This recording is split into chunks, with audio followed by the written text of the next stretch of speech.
guys, so let's go ahead and check out the Pandoras Box 5S Bartop arcade machine here. I'm going to show you some of the improvements and things that I've done to it. Now, at first glance, it looks very similar to what I had before, but there's been a number of improvements that have been done to this cabinet to make it easier to work with. I've had a number of few issues I had when I originally put some buttons and things in, and I've refurbished it and put in the new buttons and things, and I wanted to go ahead and show it to you.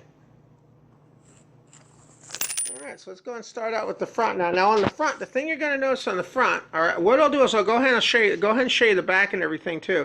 But let me go and show you on the front what I've done on the front. Then we'll go to the back and I'll show you what I've done on the back. Now, you're going to notice that the front and everything looks very similar to the original Pandoras Box 5S arcade cabinet I had, but I did make a number of improvements. One of the issues I had on my Bartop arcade machine was the actual action buttons. The actual buttons that I use for all the fighting games and everything, the actual action buttons, I originally had buttons like these that were originally LED light-up buttons for the action buttons. The problem I had is they were not able to hold up to the abuse that I had. I actually had some of the buttons actually broke, so as a result of that, I actually had to replace them with original arcade buttons. Now, these are the buttons that I use on my current arcade machines, as you're going to see, like the one back here.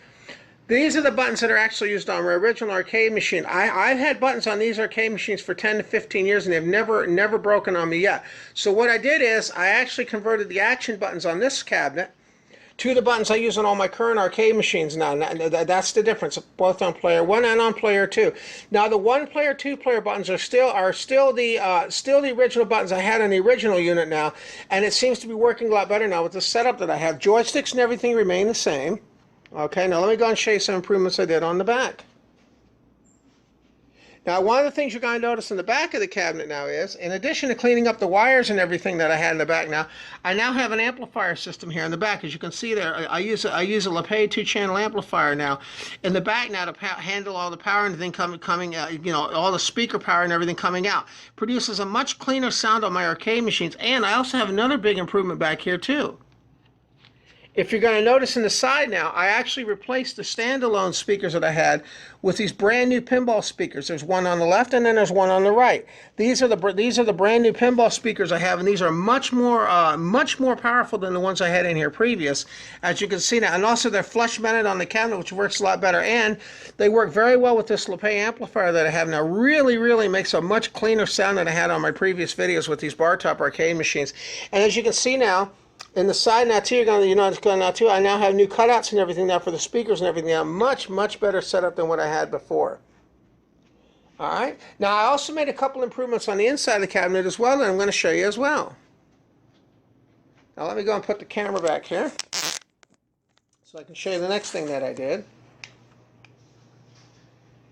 Alright, I'm going to move this up a little bit closer. Now, one of the other things I had too, the original Bartop arcade machine that I had, the wiring harnesses and everything that were inside here, I was having a problem with the wiring harnesses and everything getting tangled up inside. So what I did is I completely redid all the wiring on the inside here, so I'm going to show you here. On my cabinets, one of the features on my cabinets is when I need to service them, I can actually lift the control panels up and service them. But what I did is I made an improvement. I made an improvement on the wiring harness now. As you're going to see, the wiring harness now is underneath here. If you look at the wiring harness, it's much cleaner than it was on previous. I've cleaned up the wires and everything now too. Now I've made it now where when I need to service them, I can just pick it up like this. I've added additional length to the wires and everything by rerouting them. Now I made it easier, so when I have to refurbish it, I can just take the cabinet, pick the control panel out. All right, let me show you how that works again. Okay, I can actually lift the control panel out, and then I just flip it over to the back side, and then I can set it in here like this, and this allows me then to be able to actually service the control panel and everything in here. Now everything on the inside here is pretty much the same, but there is one exception that I made. I'm going to show you here in the video. If you remember, I was telling you about how reliable the arcade machines were on my other arcade machines. Well, one thing I did is all my arcade buttons now, all the action buttons, in addition to having new buttons that actually activate them like I have on my arcade machines, I'm also using X Gaming arcade switches as well for all the action buttons. It's a little easier to make moves and things in games and things, and they're a little softer, which makes it easier to perform moves and everything as well.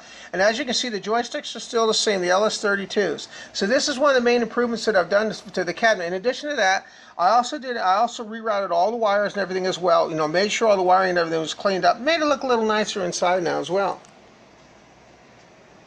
All right, guys. So now you got to get a chance to see what it actually looks like now. Now let me go and put the control panel back in.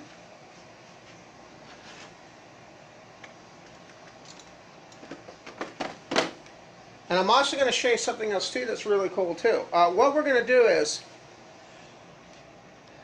something else I did too. On a previous cabinet that I had, I also remounted the monitor and everything on the inside. My monitor and everything I had on the inside was mounted pretty well, but I also went ahead and I remounted the monitor as well to make it a little bit more flush with the glass now too, and really, really worked out well.